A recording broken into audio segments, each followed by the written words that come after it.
Harka fuunee akkam jirtan baga nagaan gara Dajuuteekitti deebitanii amma marsaa kanarratti wanti ilaallu barumsa AI marsaa sadaffaarra jirra. Marsaa kanarratti wanti ilaallu har'a immoo baay'ee bareeda tokkodha. Hanga dhumaatti yoo kana beektan waan barachuu deemu kan seera ni hubattu. Innis maaliin vibe coding master classii keenya irratti maal akka ilaalaa deemnuu fi wantoota baay'ee bal'inaan ta'e akkamitti akka hubachuu dandeenyuu fi haala salphaa ta'een waliin ilaalaa deemu. An Dajaneen jedhama. Warroonni Dajuuteechiif haaraa taatan immoo subscribe gochuu hin dagatinaa. Akkasuma barumsa immoo AI based warra ta'an kan fuulii jalqabaa kaafnee hanga dhumaa waliin ilaalaa deemna. Wantoonni asirratti ilaallu developeraaf every nama kamiifuu warroota websaayitoota garaagaraa siisteemoota kompleksii ta'an siisteemoota easy ta'an akkamitti hojjechuu akka dandeenyu haala salphaa ta'een waliin barachaa deemna. Tiitoriyaalii kanarratti tiitoriyaaliin kun paartii lama qaba. Paartiin tokko introduction paartii tiyoorii afaaniin fi loojikoota wantoota irratti haasa'amu akkasuma woordii kanarraa waan dubbisnu jechuudha. Inni itti aanee jiru immoo dokumentii kana sheeransinii godha waan ta'eef karaa teelegiraamii fi chaanaalii akkasuma immoo karaa wan garaagaraatiin wal argachuu wal dubbisaa deemnaa jechuudha. Kanaaf wantoonni nu barbaachisu maalinni open mind goone sa'aatii yeroo dheeraa fudhannee wantoota kanneen akka hubachuuf akka nu gargaaru developer ta'uudhaaf maaltu nu barbaachisa vibe coding developer ta'uudhaaf akkamitti itti fayyadamna kan jedhu haalaan akka ilaallu fi jechuudha. Kanaaf vibe coding jechuun maal jechuudha jalqaba irratti? Vibe coding jechuun waan biraa miti. Dur developer jedhama. Developer jechuun koodii nama maanuwaalii harkaan barreessee siisteema wayii hojjetee rakkoo hawaasaa furu jechuudha. Amma garuu developerri vibe coding fayyadamee yaada isaa afaan isaan itti haasa'ee ingiliffaan itti haasa'ee yookaan afaan koodingii afaan AI itti haasa'ee natural language kanaan itti haasa'ee inni immoo koodiiwwan barreessee fi develop kan godhu jechuudha. Kanaaf isa kana afaan ingiliffaan hanga tokko haayilaayitii isaa waliin ilaalaa deemnaa jechuudha. Kan wanti ilaallu jalqaba irratti maalinni welcome to the world of vibe coding jechuun koodii vibe jechuun afaan walitti haasaa karaa ittiin deemnu jechuudha. Software developer is experiencing a major transformation. Traditionally, developer wrote every line of code manually. Isa duri irratti maalinni koodii line of koodii tokkoonsaa developeratu barreessa. Today, artificial intelligence can generate, optimize, debug, and even deploy software based on natural instruction jechuudha. Natural language instruction idhaan koodii keenya nuuf barreessaa, nuuf erarii fiksi godhaa yookaan eraroota garaagaraa nuuf hiraa akkasuma immoo deploy illee gochuu danda'a jechuudha. Kun maal jedhama? This new development approach is known as vibe coding jechuudha. Kana jechuun waan koodii nu barreessee optimize nu godhee debug nu godhee even deploy nu godhee gara sarvaraatti live system irra kan nu baasuu danda'u kun maal jedhama? Vibe coding jechuudha. Vibe coding jechuun maal jechuu akka ta'e immoo ammas bal'isnee ilaalla. Vibe coding is allow developers, entrepreneurs, students, creators to build application faster than ever before by collaborating with AI tools. AI tools yoo fayyadamne akka duriitirra baay'ee kan dur ji'a lama ji'a sadiitti fudhatu har'a guyyaa tokko sa'aa tokko keessatti fixuu dandeenya jechuudha. More system vibe codeedhaan hojjetaman live isa fannee ilaalaa deemnaa jechuudha. Walumaan kan nufi kootiitti fayyadamee hojjedhes kan akkasuma immoo addunyaan kun amma vibe codingidhaan itti fayyadamanii hojjechaa jiran akkasuma birriin isaan generate gochaa jiran bal'inaan waliin ilaalaa deemnaa jechuudha kanneen.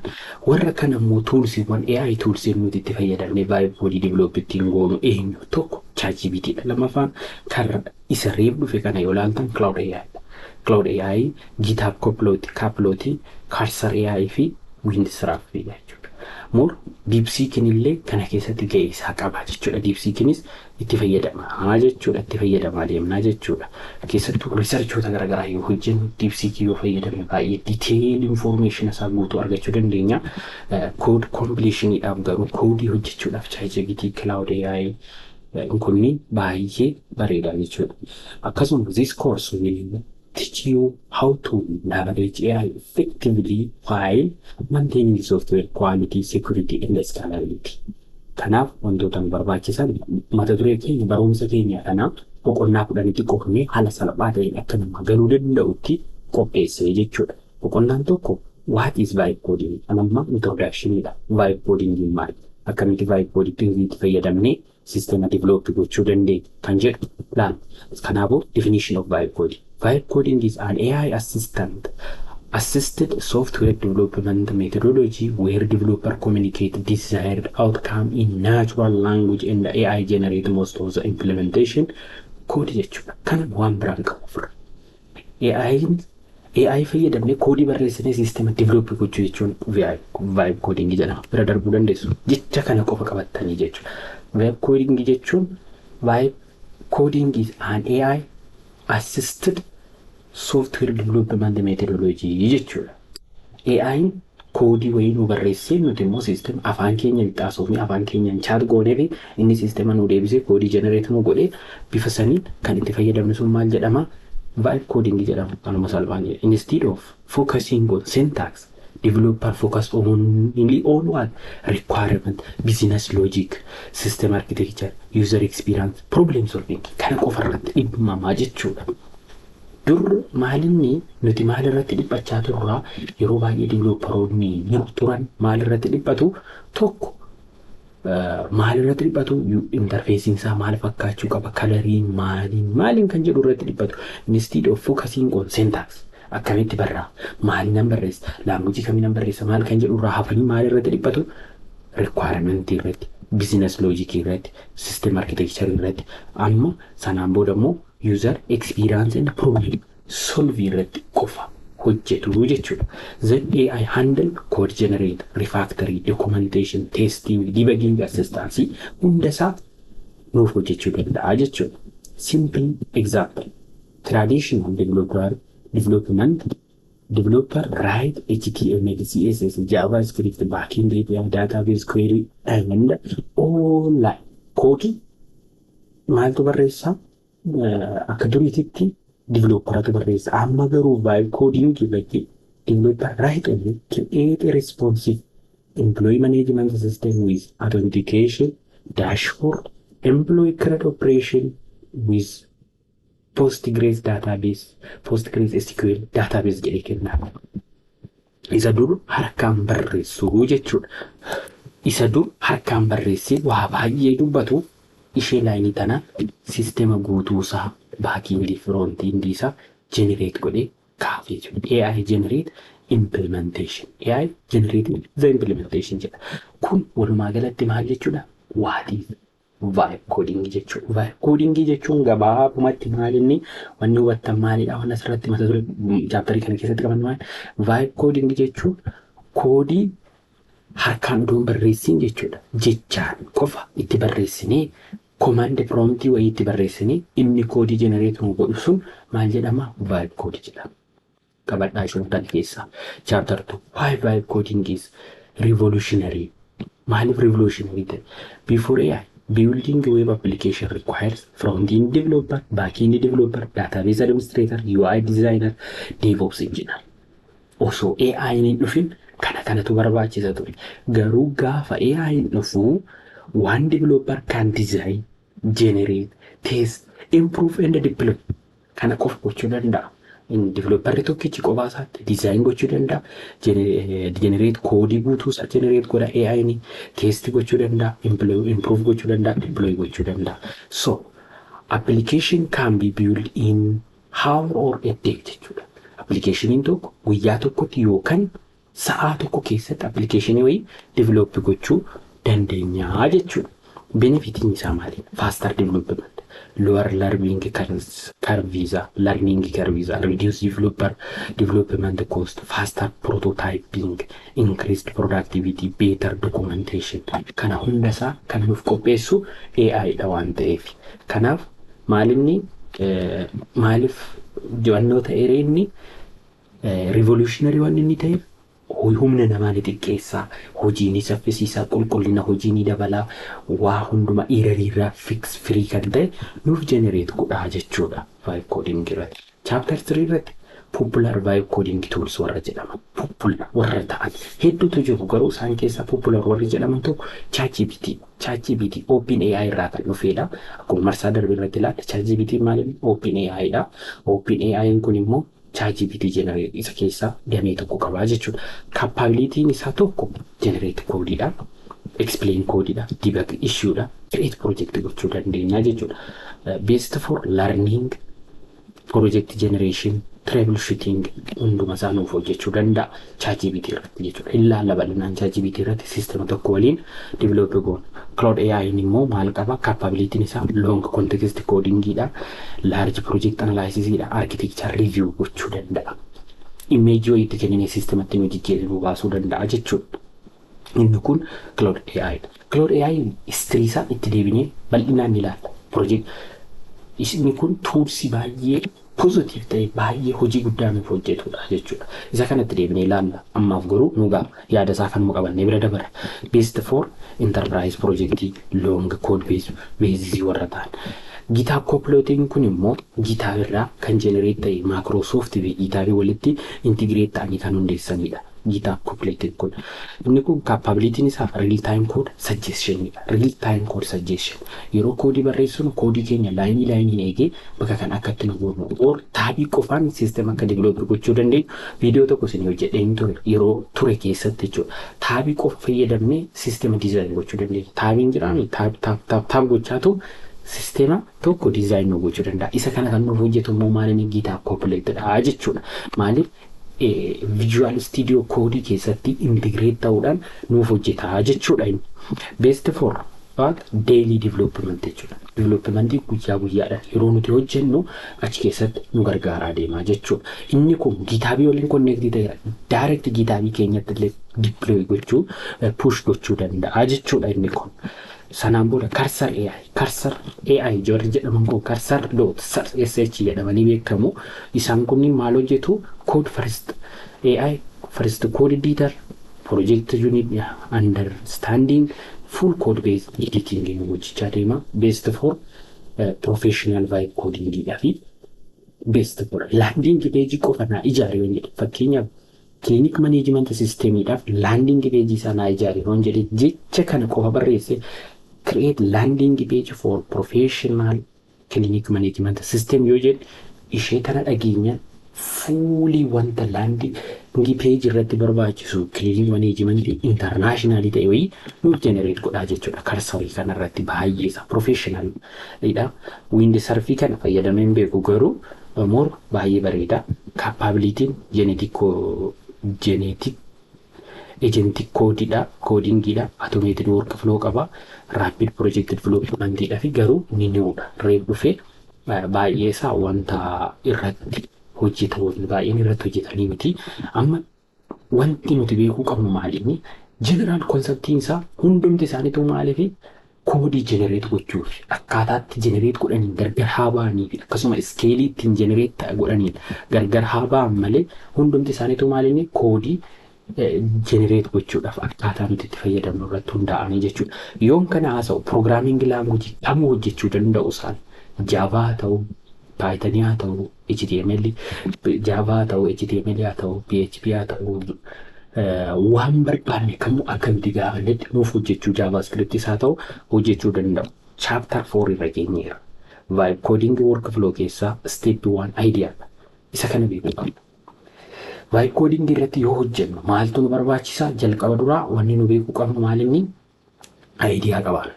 Idea fakkeenyaaf hospital management hojjechuu barbaanna yoo ta'e hospital management kun maal ofirraa qaba kan jedhu hojjennaa jechuudha. Fakkeenyaaf inni biraa immoo building online learning platform yoo hojjechuuf deemna jennee hayaan tokko example building an online learning platform LLMs warra jedhaman kana jechuudha. Isa sana hundeessuuf yoo deemu requirementiin keenya maal? Write detailed specification of online learning platform isa na barreessee ni gaafanna jechuudha. Lama step 2 irratti write detailed specifications. Tokko isa kana yeroo create learning management system with user registration, login, courses, video lesson, progress tracking, certificate, admin dashboard naa kennin jedhanii jechuudha. Kun requirementii isa requirementii yeroo kennuufitti. Steepii sadaffaa irratti immoo generate code prompt fayyadamnu create next JS prompting and Laravel backend for the above system. Sagaruu kanarratti maal jennee waan garuu liixaasonni kan tokkoffaa idea keenya maaliin build an online learning platform uumuu jennee isa kanarratti immoo specification requirement qabnutti man requirement keenya user registration login course video lesson track process progress tracking certificate admin dashboard erga isa generate nu goote boodammoo isa kanammoo karaan ittiin nu ijaartu front end next fayyadame next.js fayyadame back end Laravel fayyadamiti sistema keenya code generate nu goote jennaan review output jedha tokko functionality isaa, security isaa, performance isaa, scalability isaa kana hunda isaa akka qabaatu jechuudha check ittiin goon. Inni taanee jiru improve dha. Ask AI, improve UI, optimize API, add caching, add report kan jedhu itti dabalaa jechuudha. Gaafii kana gaafachaa jira. Deploy using Apache or Nginx or Docker or VPS cloud hosting gola jiran keessaa tokko fayyadamne akka deploy godhu itti himnaa jechuudha. Inni immoo chapter 5ffaa irratti maal barna anatomy of great prompt warra jedhaman promptii keessaa tokko maalinni build school system result unclear and kun amma maalinni sirrii miti jechuudha wrong prompt warra ta'an build school system jedha result unclear and incomplete output in Obasa. Professional prompt mal create school management system technology front end mala fayyadam next.js fayyadam TypeScript Tailwind fayyadam back end immoo database keenya maalinni back end Laravel 12 SANT-CAM authentication database keenya kana akka fayyadam itti naa jechuudha. Yeroo keessatti inni guutuu isaa beekee booda professional quality output in kenna jechuudha. Chapter 6 live project exactly warada city service portali generate gochuuf wantoota barbaachisan maal akka itti hojjechuu dandeenyu akkasuma language garaam yeroo itti hojjechuu dandeenyu waan baay'eesaa akka itti hojjechuu common mistake warada blind trust never assume AI generated code is perfect. Sheekan ataraan irraafatina waan baay'ee kan serious taatanii namoonni video kana dhaggeeffachaa jirtan waan simmuudatu hedduutu jira. Fakkeenyaaf amma daily and AI fayyadamaan koodii barreessa. Koodii keenya kana yeroo barreessinutti wanta mudatu, wanta sirrachisu hedduunsaa maalinni koodii ati hin barbaanne nuti hin barbaanne blind warra ta'an cal jedhamee daambite taa'utu jira. Isaan sun immoo hakarootaaf karaaban. Koodii keenya saniif hakarootaaf karaaban jechuudha gaafa source code. Wanti sun waa ta'u in beekamu jechuudha. AI amalli isaa namaan biyulli ta'e waan ta'eef nama hatuu danda'a. Isa kanaaf command mistake isaa tokko blind trust. Blind trust jechuun AI generated project is correct jennee fudhachuu hin qabnu, perfect jennee fudhachuu hin qabnu. Hin hojjeta malee perfect keessa seennee koodii beekuu qabna jechuudha. Always review koodii keenya balleessa. Ofii keenya akka nuuf galutti barreessuu qabna jechuudha. Ignoring security check. Authentication check gochuu qabna. Authorization, SQL injection, XSS, cross servers, forgery kanneen eeguu qabna jechuudha. Skipping testing. Testing every feature. Outcompleted, overcomplicated prompt. Build the system incorrectly. Do not request everything at once. Kana jechuun maal jechuudha? Yeroo chaatii tokko irratti yookaan yeroo tokkoon hunda akka inni generate godhu gaafachuu miti. Irra deddeebinee akka barbaannutti chaatii waliin gaafachaa deemu. Kana yeroo practice goonu naan laalaa deema. Inni immoo isa dhuma security in live coding. Always verify. Authentication keenya JWT OAuth session security. Database security prepared statement validation sanitizations kanneen hundasaa akka qabachuu danda'u ittiin qabna. API security, rate limiter, access control, token management. Chapter 9 irratti feature of vibe coding. Fuuldurri vibe coding maal? Tokko the future developer will be AI assisted ta'a. Kuni beekamaadha ammas ittuma jira. Developer will work with AI daily. Waa hundumaa hojjechuuf AI malee akka barreessuu ni nafa. faster project will be completed significantly faster, more productive, focus shift from coding syntax to solving business problem only, more creative, developer spend less time writing developer code and more time creating solutions. Chapter 10 irratti immoo projektii tokko waliin ilaalla. Projektii bal'aa ta'e akkamitti akka hojjechuu dandeenyu bal'inaa waliin ilaalla. Build a complete system using AI. First, hospital management system, school management system, inventory management, learning management system, CT service portal warra ta'e. Database from requirement in barbaachisu maaliin front end, back end, database, authentication, dashboard, report, deployment. Use vibe coding principle to complete the project. Conclusion kanarratti waa baay'ee na hubattu. Kuwwan irra deebinee ilaalla waan ta'eef hojii garoo hojii hojjennu. Conclusion. Jalqaba irratti vibe coding is not about replacing developer. Ishee tana qabadha. Akka namoonni baay'een jedhaniiti. Vibe coding is not about replacing the developer. It is about amplifying the developer productivity. Amplifying or guddisaa jira baay'isa yeroo isaa akka saffisu taasisaa. The best developer of the future will combine programming knowledge, system design, AI tools, security awareness, business understanding.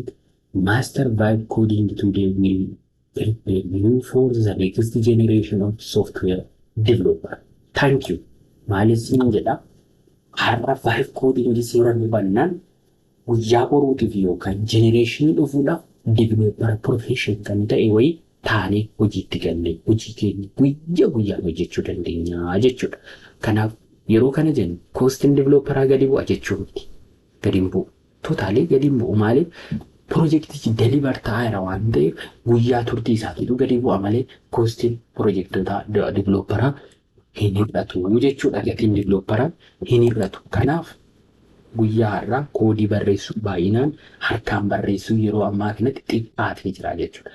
Yeroo kana jennu development irratti developerri namni kamuu developera ta'uu danda'a kan jedhudha. No. Vibe coding fayyadamuudhaaf basic concept of programming language beekuu dirqama. Wanna hojjetu san irra deebinee hubachuu qabna. Fakkeenyaaf waa'ee Laravelii beekuun dirqama. Sisteema Laravelidhaan build gochuuf deemna yoo ta'e at least basic understanding of Laravel beekuu qabna. Basic next fayyadamna ta'e basic understanding of Next.js beekuun keenya dirqama ta'a. Yoo Express fayyadamna ta'e yoo Mongo fayyadamna ta'e waan fayyadamnu san at least basic understanding keenya beekuu qabna jechuudha. Namni har'uma lafaa ka'ee koodii chaatii tokkoon sisteema developii godhee sisteema run godhu sun kana jechuun akka nama waanuma galaana wayiitti gattee galaana keessa kaa'uutii bahe jechuudha. Galaana keessa hin bahu waan ta'eef achumatti hafa. Kanaaf at least konseptii isaa hubachuu qabnaa jechuudha. Erga kana jennee wanti tiyoorii wal qabatu finneerra. Gara practiceetti dabala. Practice irratti immoo detail waan barbaachisu waan nu ilaallatu waan nu wal qabatu wanta projektoota asirratti assignment akka assignmentiitti fudhanne keessaa projektii tokko seeraan waliin hojjennu. Projektii kana learning management system kan jedhu kan seeraan online learning management system build goona. Akkamitti build goona maal fakkaata sistemii keenyaa kan jedhu walumaan ilaalaa deemu. Isa kanarratti ChatGPT fayyadamu. Source keenya toolsota jiran keessaa AI toolsii keessaa ChatGPT fayyadamu. Kanaaf steepiiwwan darban marsaa tokko lammaffaa irratti ChatGPT akkamitti fayyadamuu dandeenya kan jedhu isin agarsiiseen ture. Isarratti deebitanii ilaaluu dandeessu. Ammas garuu yeroo daqiiqaa muraasaa booda ChatGPT akkamitti fayyadamuu akka dandeenyu fi akkamitti akka wanta akka banachuu dandeenyu ni ilaalla. Kanaaf nafaana tura warroonni dajuu ta'e subscribe hin goone garuu subscribe gochuu hin dagatinaa, like share gochuus hin dagatinaa siniin jedha. Yoo yaada qabaattan yoo gaafii qabaattan comment irratti na barreessuu hin dagatinaa. Sisteema immoo yookaan weebsaayitii keessan vibe codingiidhaan akkamitti akka hojjechuu dandeessan maqaa fi wanta barbaachisu waan mata duree maqaa piroojeektii keessanii yookaan dhaabbata keessanii naaf ergaa isinii hojjedheen walumaan viidiyoo irratti hojjennee waliin isiniif deebisa. Hanga dhumaatti boona baanu turtan immoo bal'inaan ni barattu waan baay'eesaa. Guyyaa har'aa diivilooppimentiif jettanii yookaan weebsaayitii hojjechiisuuf jettanii birrii guddaan baasinaa ofii keessanii waan sa'aatii tokko gaditti weebsaayitii piroodaaktii keessanii barbaachisu dhaabbata keessanii barbaachisu hojjetachuu dandeessu. Inni kun afaaniin qofa osoo hin taane riil piraaktisii namni kam hojjechuu danda'u isinitti argisiisa. Hanga dhumaatti na faana tura. Eshi asirratti wanti ilaallu amma jalqaba duraa ChatGPT banachuudhaaf as dhufnee biroozarii qabnu kamiinuu kiroomisaa ta'uu eejisaa ta'uu maayikiroosooftii eejiyaa ta'uuti akkasumas faayirfooksii haa ta'uu kamiinuu ChatGPT jennee sarchi goona. Ishee kan ChatGPT jennee gaafa sarchi goona asirratti nu fidaa. Fakkeenyaaf akkaawuntii keessa seenee jira loogaan kaa'uuti. Loogaa goonee iddoo kana dhufee ChatGPT jedhee sarchaa loogaawut gochaa jira. Akkaawuntii biyya kan keessaa gara alaatti ba'aa jira. Gaafa ChatGPT jennu isa kana hundumti keenya isa kana argaa ChatGPT kana waliin. Jalqaba ChatGPT isa kana fakkaatu interfeerensii isaa. Inni ittaanee jiru maalinni ChatGPT'n kun moodiloota garaagaraa qaba. Fiichariin isaa baay'ee guddachaa dhufeera. Akka dinagdeenii jijjiiramaadha jechuudha yeroo. Iddoon nuti itti daataa gaafannu eessa ishee kana iddoo teekstiidha. Iddoo kanatti imeejii aplood gochuu dandeenya. Weebsaayitiiwwan garaagaraa baasaachii gochuu dandeenya. Ammaaf garuu kan nuuf banaa ta'e akkasuma immoo saawundii illee gaafii gaafachuu dandeenya jechuudha. Fakkeenyaaf saawundii gaafachuu dandeenya yoo jedhu as dhufee afaan Oromoos haa ta'u afaan Ingiliffaas haa ta'u yoo ilaaltan asirraa na dhagahaa jira. Waan barbaaduun afaanis kamiinuu naaf hojjetaa jechuudha. Ishee kana dhufee alla'uun jedhaanii asitti dubbachuun eegalaa jechuudha. ChatGPT jechuun maal jechuudha? Bal'inaan naaf ibsi waa'ee ChatGPT jedheen ishee kana tiikan godha. Sana booda inni kun waan nama dubbachaa ture kana fuudhee gara teekstiitti jijjiira. Teekstiitti erga jijjiiree booda immoo deebii barreeffamaan naa kennaa jechuudha. Isa kana hojjeta hojii inni hojjetu. Kanaaf akkaataa ispiidii konekshinii keenya irratti hundaa'ee daataa jiru san nu wajjin hojjechaa deemaa jechuudha. ChatGPT afaan Oromoo baay'inaan yoo loogiin goone malee hin beeku. Baay'ee isaa rakkata. Garuu loogiin goona diiteel information afaan akkaawuntii firiin ala hoo jiraate akkaawuntii qabaate malee afaan Oromoo dubbachuu irratti hin cinqamaa jechuudha. Kanaaf maal gochuu qabna loogiin goonee kennaa jechuudha. Kun karaa fa'u yoo barreeffamaan barbaadu. Yommuu saawundii waraabnee waliin dubbachuu barbaadu iddoo kanatti goonee saawundii akka inni afaan Oromoo dhaggeeffachuu hin dandeenye. Isa kana dubbachuuf argitanii loogiin gochuu qabna. Kanaaf jalqaba duraa asitti wantoonni jiran kun isa kana ofirraa qaba. Iddoo kanatti chaatii barreessuu barbaadu, loogii saayinaaf gochuu danda'uu barbaadu, sarchii yoo gochuu barbaadu, imeejota garaagaraa jiran diip sarchii yoo gochuu barbaadu, siipilaan, piraayisiingiiwwan garaagaraa siitingoota garaagaraatu jira. Ammaaf gara keessaa haasa'e alattumaan barreessuun fakkeenyaaf asitti waan barbaade barreessinaa deemsa waan ta'eef beekamaadha. Gara keessaa loogiin godhu. Gaafa loogiin godhu imeeliidhaan akkan seenu na gaafata. Imeelii qabaachuun dirqama. Akkaawuntii isaa ChatGPT banachuuf imeeliin qabaachuun dirqama ta'a jechuudha. Gaafa loogiin itti goonu maal nu fidaa? Loogiin or sign up by Gmail or continuous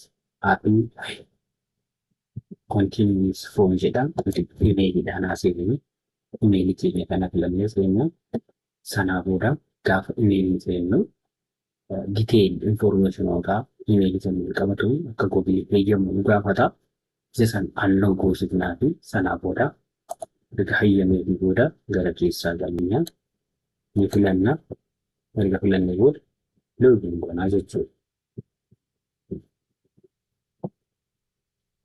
Erga gara keessaa loogiin goonee booda isa kana argaa more detail information wanta jiran ishee kana kan yeroo darbe waliin ilaalle isa kanarraan kaasaa dileet goonaa. Naa booda erga isa dileet goonee booda maal jira waan argatu isa fresh ta'e wayii argaachaa jirra. Kun maqaan namaa akaawuntii sasseennee sanaan booda immoo upgrade gochuu akka barbaachisu pirojektoota nama kanaan wal qabatu yoo jiraate asitti immoo ka'aa laaboraroota garaagaraa akkasuma koodeksii illee asirra nu kaa'aa jechuudha. Firiidhaan access gochuu akka dandeenyu ammaaf garuu dirwet for everyday task irra jirra chat keenya jechuudha. Nuti kan barbaannu pirojektii hojjechuudhaa fi hi chat GPT I want to work with you. Are you ready? That one in gives that. Hi ChatGPT, I want to work with you. Are you ready? Absolutely, I am ready. Tell me what you working for. What your role you want me to play? Research, plan, code, write, analyze, brainstorm apart from industry. Akkas jedheen gaafata ifumaa isaatii waan barbaanne nutti hima jechuudha. Okay, good. Kanarraa kaanee maal goona? Ammoo nuti kan barbaannu school managementii yookaan online learning managementii develop gochuu deemna. Iddoo kana dhufnee maal goona? Iddoo akka pirojektii keenya irratti ilaalaa turetti aayidiyaan keenya maaliin building online learning platformidha jechuudha. Okay, ishee kana akkuma jettutan siniif erga wantoota kanneen barreessuuf hin dhiphatina. Isu caaluma jedhaatii daawwadha. Then build an online platform and jennaan. Then create, write detailed specification. Create ishee kanas copy gootuma fudhan. Dhimma nuti waa'ee dhimma biraan qabu iddoo kanatti ishee kana akkam dhufeenyu akkasuma immoo maal akka fayyadamu sitti generate prompting nuti fayyadamnu immoo next packing jechuun kan fayyadamu and use technology tech stack jechuun dandeenya. Tech stack inni fayyadamu isa kana zan functionality security performance jedhama jechuudha. Database immoo maal fayyadamu? Maaf itti database MySQL akka fayyadamu goona. MySQL then use MySQL database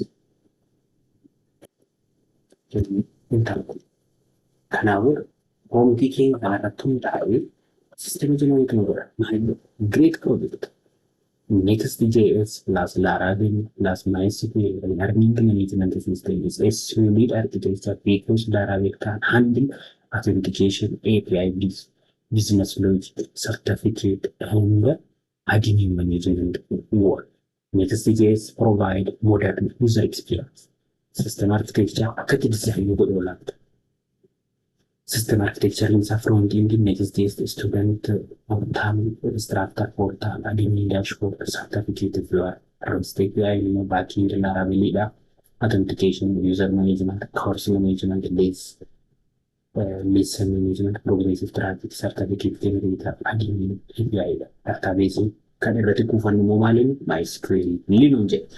Sanaa booda immoo tech stack nuti fayyadamnu maaliin front end 15 TypeScript, Tailwind, CSS, Shadow UI, fayyadamni Axios, React, Query, XAML, Zastand, backend Laravel 20, Laravel Sanctum, authentication special storage, DOM PDF, certificate Laravel storage, database SQL deployment, front end, file backend VPS or Laravel 4G account dandeenya, database MySQL user rolling student administration, login, browser courses, watch, video, track progress, download certificate, admin, manage user, create courses, upload lesson, jenereetar ta'ee analaayisis kana hunda isaa nuu kennaa jechuudha. Chaatii tokko kana hunda isaa nuu kenna. Koodii nu barbaachisu hunda isaa nuu kaa'eera. Isaan kanneen hunda isaa nu fideera jechuudha. Nuti amma maalinni hojiin keenya copy paste bakka barbaadutti copy goonee paste gochaa hojii keenya hojjechuudha jechuudha. Kanaaf practice isaa immoo inni biraa immoo amma erga inni kana nuu kaa'ee nuti amma akka duratti dhageenyetti maal jedhaa yoo ilaaltan iddoo gara dhumaa kanarratti limiteeshiniin koodii isa kanaan hojjetamu konkuluuzinii irratti maal jedhee inni jalqaba irratti humnaa ol koodii keenya kana amanuun rakkoo fida totaalii isa inni jenereetii godhu kana jechuudha. Kun maalinni riiskii inni qabatee dhufu keessaa tokko isa kanaa jechuudha. Riskiiwwan jiran qofa maal gochuu qabna nuti iddoo garaagaraatti caccabsiisuu qabna. Bakka tokkotti yoo walitti qabate rakkoo fida waan ta'eef okay jennaan. Good. I need generate backend generate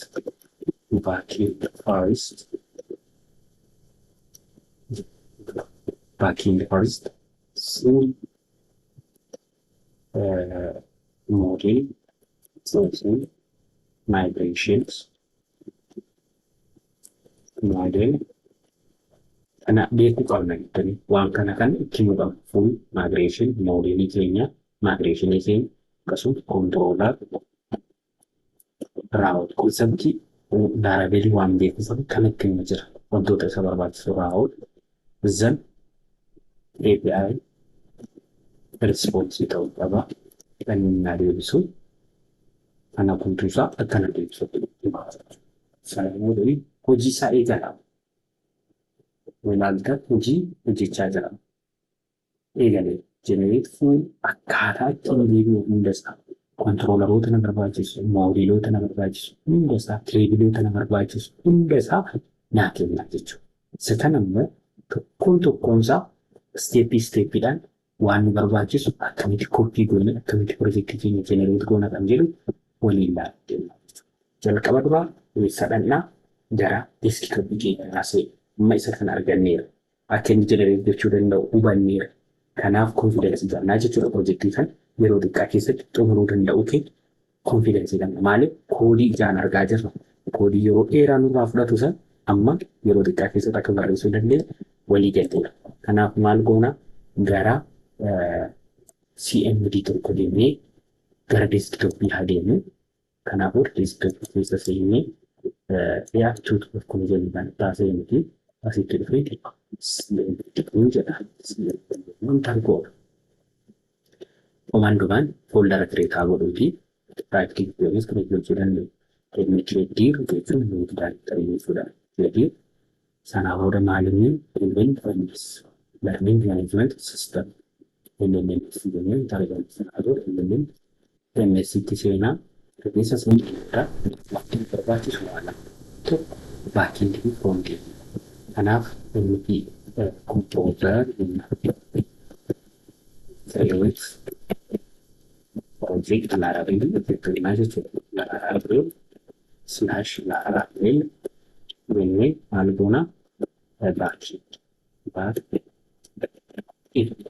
intervention Laravel /Laravel piroojeektii keenya kan uumu baakend kanitti oomishaa jira jechuudha. Piroojeektiin kun maalinni Laravel kan ta'e akkamittiin jechuudha. Sanaa booda immoo asitti dhufnee amma LMS kana taanee maalifuu CMD jedhee frontendii jenereetaa godhas. PM creates or ishee kanneen piroojeektoota kanneen karaa chaatii akka jenereetii godhu gochuu dandeenya. Asitti dhufnee jenereetii gochuu qabu. Akkaataa inni jenereetiin goon frontendii akkamitti jenereetii goon inni gaafa jenereetii moo'atee kunis dhufnee JS create object keenya Laravel baakend Laravel jennaan. Sanaa booda inni nuti fidee paarkiingii akka garaa garuu ishee kana bitanii kompoolaa kireet paarkiingii keenii sanaan booda wantoota paarkiingii keessa jiru hundumtuu isaa mobiilaa jechuudha. Yoo immoo raawundiingii barbaanne NPX ta'uuti nutis ta'a raawundiingii jettuudhaan mobiilaa walitti dhufnee maal goonu haaluma salphaa ta'een ishee kana irraa dhufnee keessatti godhan intarneetiin hunduu daawwantu godhee dhaqaan deebisaa jechuudha. Kun laaraabilitii daawwantu godhee xumuraara. Innis immoo xiqqoo piroomtiin gaggaafatu namamu isaan deebisnee fi paarkiingii keenyaaf asumaan hojjennaa jechuudha. Kun hojii raayit koodii keessatti waan hojjechuun qabudha jechuudha jechuudha. Laaraabilii fi eeguudha gara mijinni laaraabilii investitoota ta'ee waan hundi isaa dhumeera. Kan itti aanu maalidha? Erga laaraabilii fi eeguudha kan itti aanu ilaallu next jeessi istoorii jechuudha. Isa kana yoo ilaallan laaraabilii istoorii ta'ee dhumeera. Daansiin next jeessi istoorii jechuudha. Ishee kana istoorii jechuudha. Isuma kanatti dhufnu NPX duratti gaafanne ishee kan koppii goonaa jechuudha. Ta'eet NPX jennaan kana jedha. Default environment system user recommended default yes kanaafuu package kan barbaachisan kan install godhaa jechuudha. Erga package install godhee booda front end fi run godhee package fi wantoota barbaachisu walitti connect gochaa deemnaa jechuudha. Sana booda asirratti haga sanitti again install godhutti koodii tajaajilun VS Code haalamu VS Code gaafaman isa kana fakkaatan kalarii qubee barreeffamoota keenyas kun gochuudhaaf ejentoota keenya gochuu kanneen irratti hojjennu. Namni jalqaba dura kalarii keenya adii irraa gara dark mode kun filannoo kooti light mode default dark deebisaa isa kana bira dhufee baakindii keenyaan wantoota hojjennu terminaalii gaafachuu dandeenyu jechuudha. Terminaalii jennuun isa kana bira dhufee maal goona terminaalii CDP paarkiingii seenaa jechuudha.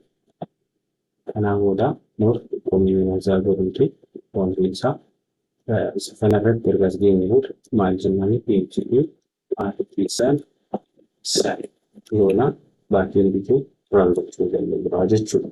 Kun laaraabilii raawwachuuf kan itti fayyadamnu komaandoota yeroo baay'ee irra fayyadamnu waan ta'eef laaraabilii intarfeesii tokko laayinii tokko hojjetu. Sitti maalidhaa? Lafa 27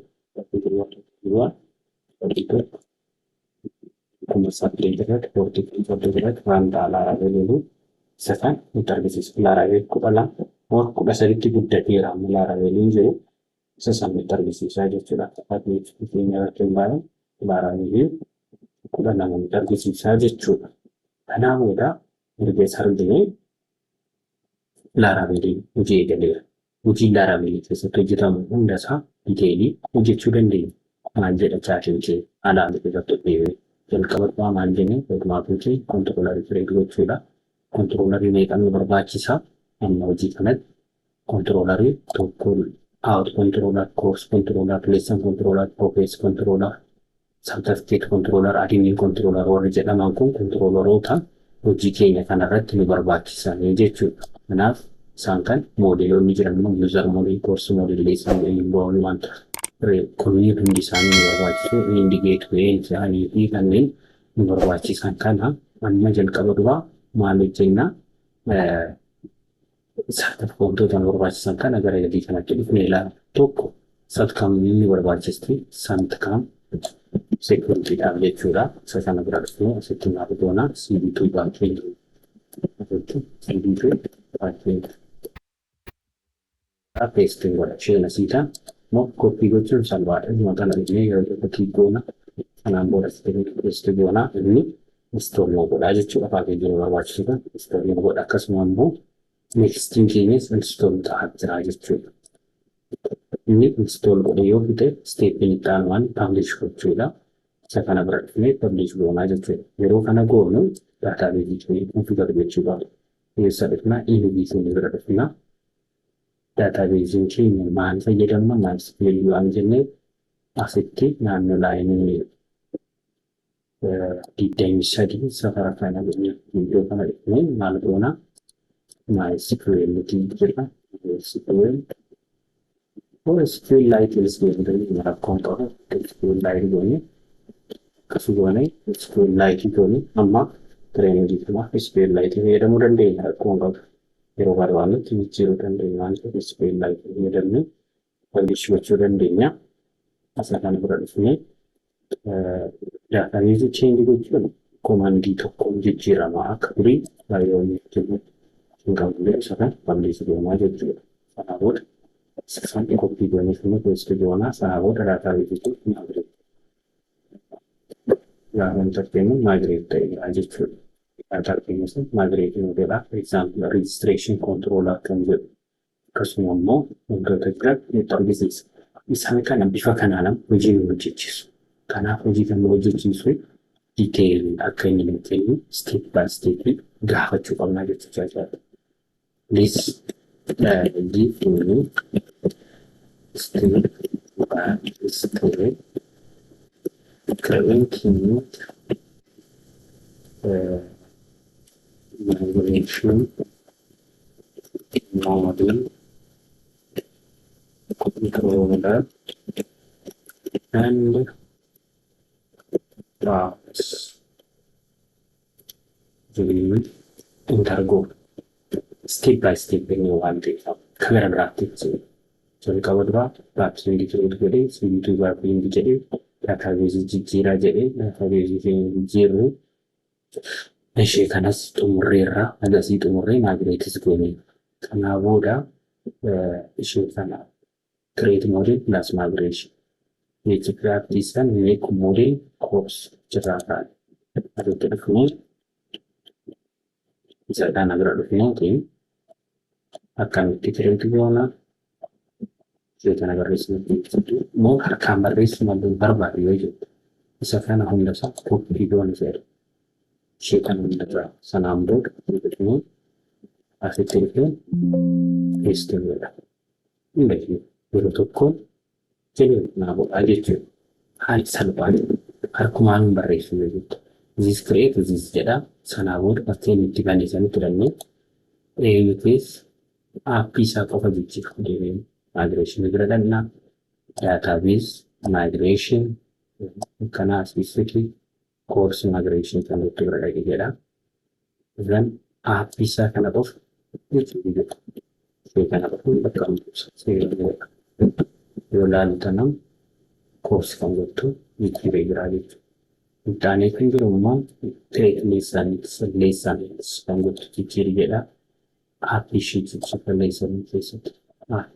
Aappii kun public function aappii kan jettu. Sama kan bakka buufinaa jechuudha.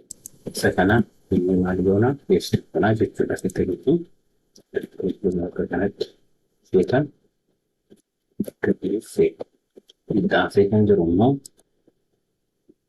yoo kenne enrollmentis issuun isaanii represent godha. Kan enrollmentii baay'ee dhufnaa applicii birannaa yookaan dhufnee beeksisuudhaan seektoroota jechuudha.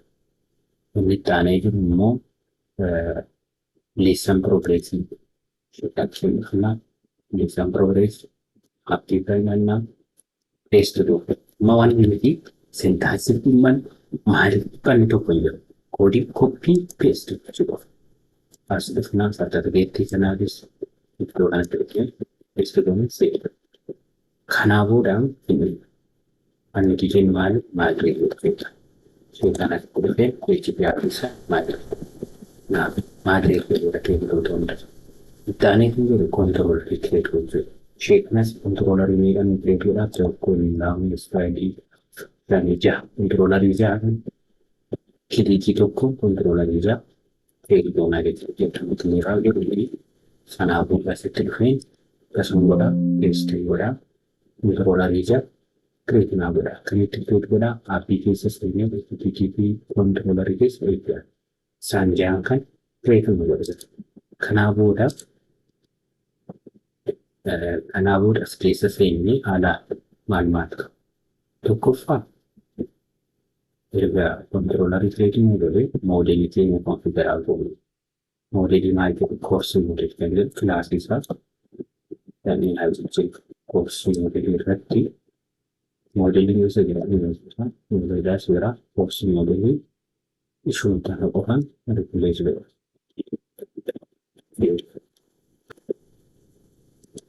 Kan inni as faaktarii kan jedhu mataa gubbaatti yoo daballee jechuudha. Inni dhimma ishee illee hin qabu as faaktarii kan experience keenya guddisuun qaamuu hin qabu. Kan irraa fi inni ilaallatu waan ta'eef kanaa booda isaan kanaan raawwimaa jiranii yeroo barbaade namni kan koorsii fileerraa ittaansee beeksisaan kilaasii isaa ripilees goonuu koorsii beeksisanii isheetan kilaasuun ta'in bakka buusu.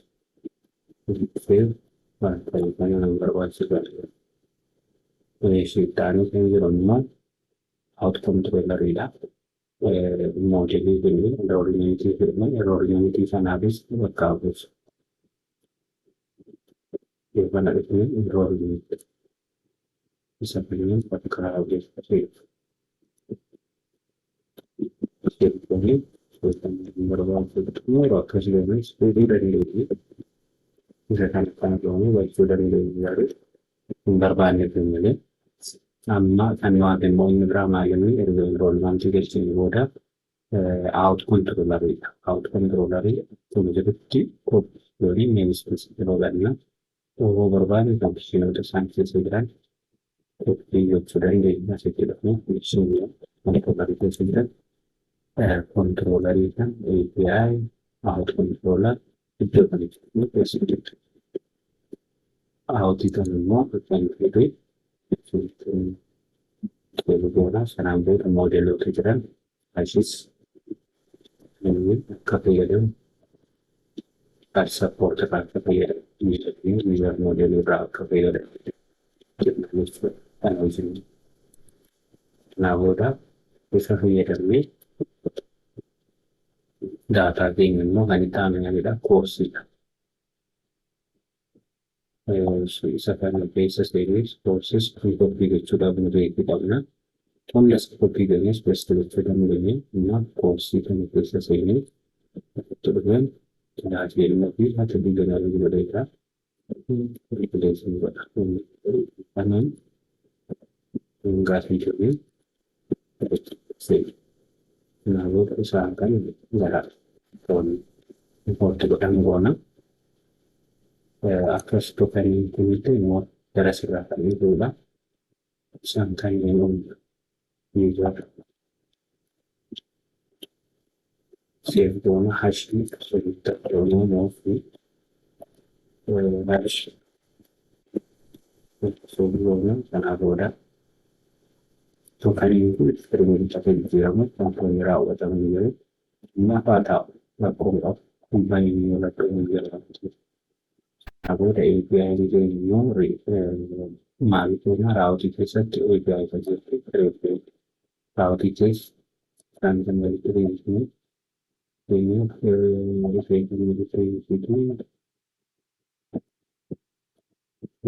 deemsinu raawwatii keessaa itti faayee invest API fayyadamu asitti Yesuusni jedhamudha. Namoota ispeeshaalummaa jechuudha. Raawwatiin kun immoo kan itti hojjetu isoota. Isootaan kunneen jalqabarraati. Kunneen seentonni laafiinsi hojjechuu danda'eera jechuudha. Isa rejistireeshinii loogiinii wantoonni barbaachisan hojjechuun eegalanii jiru jechuudha. Kanaa booda daataawwan jiran bifuma kanaan hunda isaanii warroota jiran siistema guutuusaa hojjechaa deemaa jechuudha. Kanaa booda qilleensa kana goonuu booda marsaa xaametti immoo Sistemicha live function isaa akkasumas next js waliin walitti ilaalaa deemna. Hanga waan lafaana turtaniif marsaa kanarratti waan lafaana turtaniif waa bulaa deebana. Isatti aanutti immoo riil pirojektii guutuusaa daqiiqaa xiqqaa keessatti barangoonee waliin ilaallaa. Turtii gaarii isin jedha. Gaafii qabaattan immoo komentii naa gochuu hin dagatinaa. Yoommoo Yung gusto nito, like, YouTube na natin, share, YouTube na natin, sin nila, bulaa deebanaa.